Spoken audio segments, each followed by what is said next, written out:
Hi guys, my name's Niko. I sing and play guitar in a band called Now in Colour, and this is what I've been up to this week.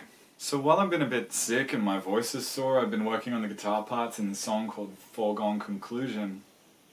And I think I've shown some of this before, but it's all based around this one rhythmic idea, which goes like this. The song's in C sharp, and it's like...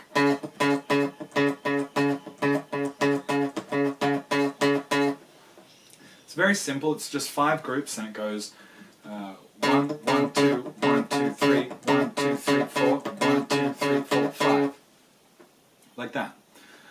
And what we do is we merge the last beat of the last group with the first beat of the first group, so the 5 merges into the 1, and then it loops nicely.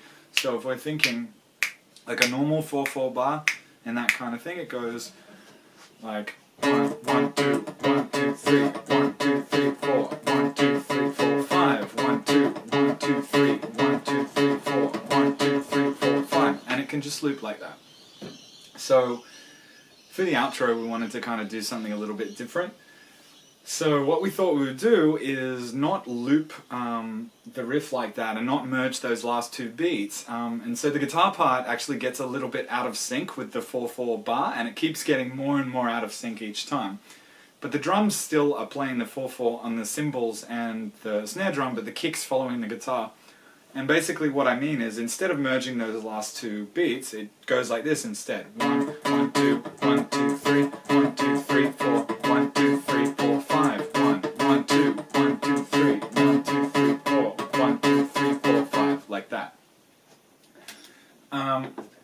So I think it creates this kind of off-kilter rhythmic feel, and I'll just show you how it actually sounds. I'll play along with the recording.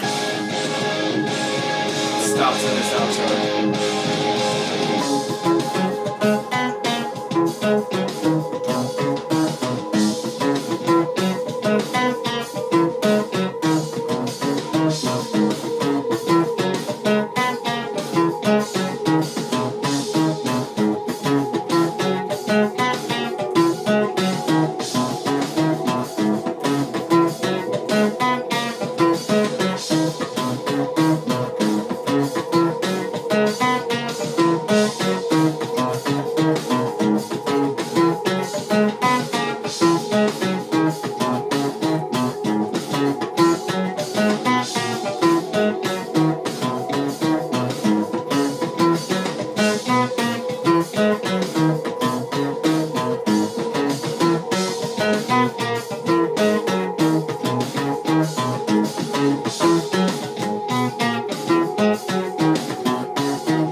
So yeah, I thought that was just a cool little thing, and next time you hear it, maybe it'll sound complicated at first, and then when you realize it's just a really simple thing looping, you're like, oh, those guys actually have no talent. Take the VA up slightly.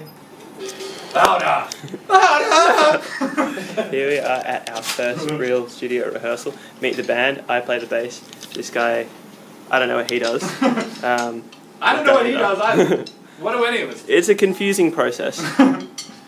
I've been doing a lot of work recently on this new Now in Colour song called Yeti. It's the really long one, and it's one of the last ones we have to finish for the album.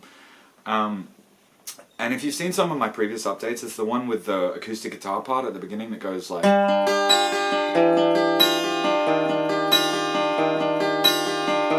that one. And because it's so long, like more than 10 minutes as I keep saying, it has allowed us to do some really interesting musical things, because you don't feel like you have to say something meaningful within a short period of time. You really have a long, like a lot of space to explore your musical ideas, I guess. And without spoiling it too much, I want to tell you about this particular, I think, interesting concept that we came up with. So, like, most modern songs these days, in Western music at least, have one tempo or one speed throughout the whole song. And what I mean by that is like the beats. If it's like 4/4,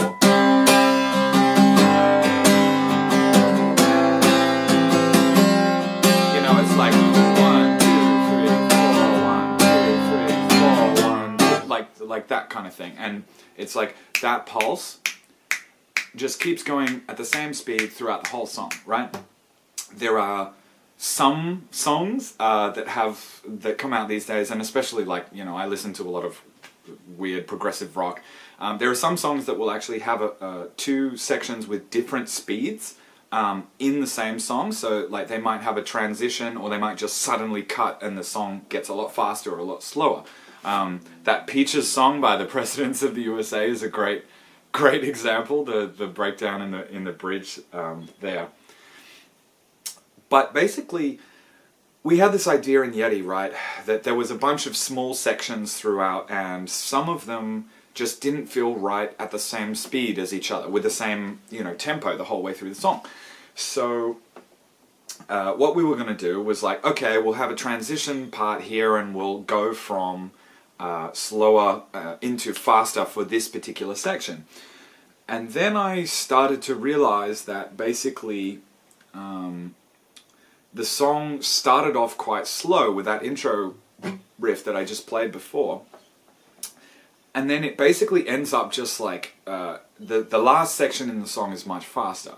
So we came up with this kind of wacky idea that, because of modern recording technology, we were like, what if we just start the song off slow, and then very slowly, just at an even rate, just it gets faster and faster and faster until the very end of the song is the fastest part, right?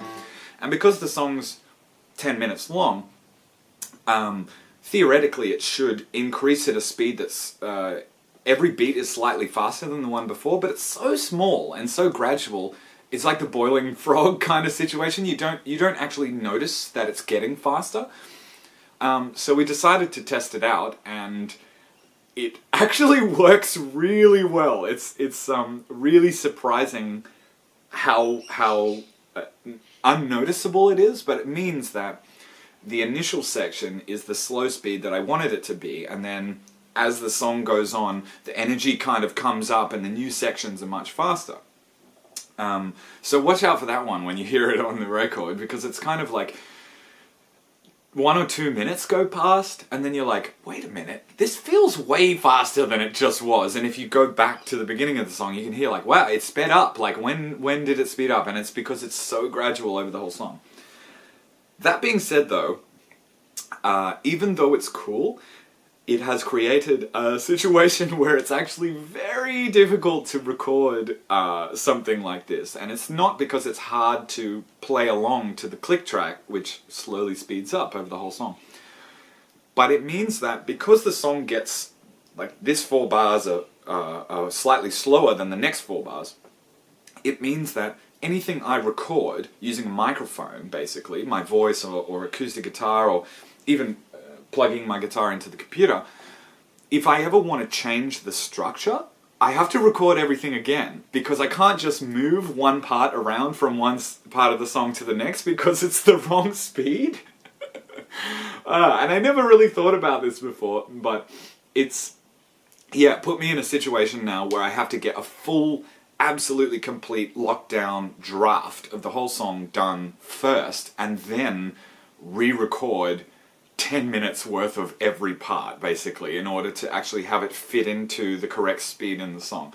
So it is going to be a lot of effort, and I'm hoping that I'll get that done over the next like 2 weeks or so. But I just thought that was an interesting little thing that you might want to know about. So keep an eye out for Yeti on the record and see if you can hear it getting slightly faster.